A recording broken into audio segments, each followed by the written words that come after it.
Catwoman number 16, written by Anna Senti, art by Rafa Sandoval. This is a Black Diamond probability tie-in, and I can't. I don't want to review this, so I'm going to be very brief in my descriptions. Last issue, Catwoman broke into the Black Room, stole the Black Diamond, started turning evil, and then a demon came out, and so did a disembodied boxer's arm. Okay? I won't explain further. So, the one scientist in there, Darwin, is telling him, like, that's all evil stuff, and maybe you should put it back. And she's like, I'm not going to give up a diamond. Like, shut up, Dudwin. And he's like, please don't call me that. I'm very fragile. So, at that point, the demon is still in the background, and it keeps on growing. And he's like, hey, maybe you could use the monster cutter sword to attack the demon. It's literally jumping out, and she's like, what demon? That's a bunch of hooey, as she's lost in the diamond. And apparently the Argus security is about to break down the door with their guns and whatever. So there's that. Then the black goop that came in earlier, the map to the room, smacks Catwoman on the ass, and she starts freaking out on the demon because she thinks that it smacked her on the ass.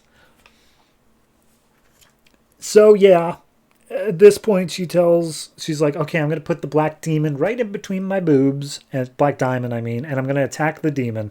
And Darwin is like saying, hey, maybe you should, not kill it because it just woke up from a 1,000-year nap. It might be grumpy and just confused.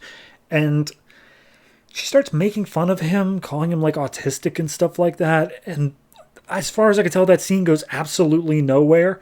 And it turns out that the demon's name translates to escalate, which means he just makes things worse. He just makes things bigger and worse, and that's why he keeps growing. Cut to the security force outside who's like, hey, we're going to bust in there and we're going to shoot some stuff. And one of the guys like, that's a bunch of spooky stuff in there. I don't think guns are going to work. And they're like, all we know are guns. We're going to bust in there. So they're setting up this whole thing, trying to call the guards that were inside. Darwin answers the walkie-talkie and it's just like, hey, try to get in here because things are getting a little bit nuts.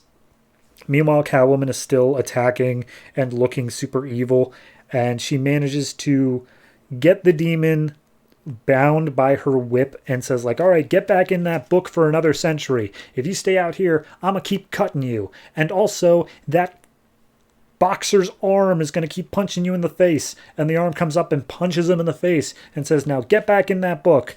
And the demon gets back into the book as the Argus security force breaks their way inside, or maybe teleports. Genuinely unsure. But either way, Catwoman sees the haunted tank nearby, cause sure, and says like, hey, we can use the haunted tank to get out of here. And she puts back on her costume that she used to get in here in the first place and says, now remember, call me by my fake name, and I'm going to pilot this tank out of here. And as she's doing so, she's like de-evilified for some reason, despite the fact she still has the diamond on her. And so she uses the tank, it gets out of the room, they make their way out. Apparently, the page holding the demon in the book was stuck to her foot as she left, and she managed to make her escape. She meets back up with Trip, the guy who gave her the job, and he's just like, hey, sorry I gave you that job. It was a little bit much. And she's like, stop giving me creepy stuff. I'm out. So then we cut to the home of a guy named Bruce Gordon, who isn't Bruce Gordon. Trip gives him the diamond, and he's like, hi, my name is actually Alex Montez, and I am going to control the power of Eclipso. Okay? Sure. So then final page is Catwoman in Trip's bed, and Trip is like, I'm so sorry. I put you in too much. And Catwoman's like, I lost control. I might never be able to see another diamond again. The end. What? No. No. No, no, no.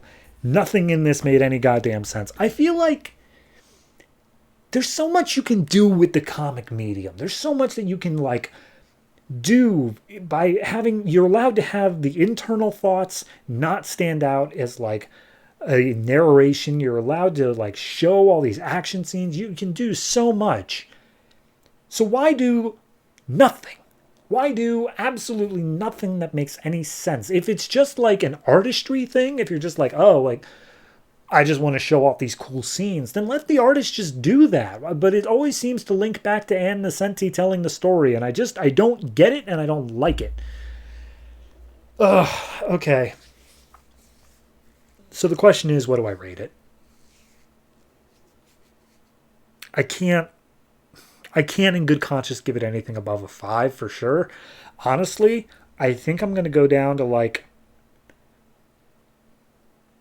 I got to go to like a 1.5. It's just bad. It's like, there's no thing in this book that feels like, yes, this is the story that should have been told. Like, there's no way you can get that perspective. I genuinely don't know what they're even aiming for in this book anymore. So, yeah, 1.5. Christ.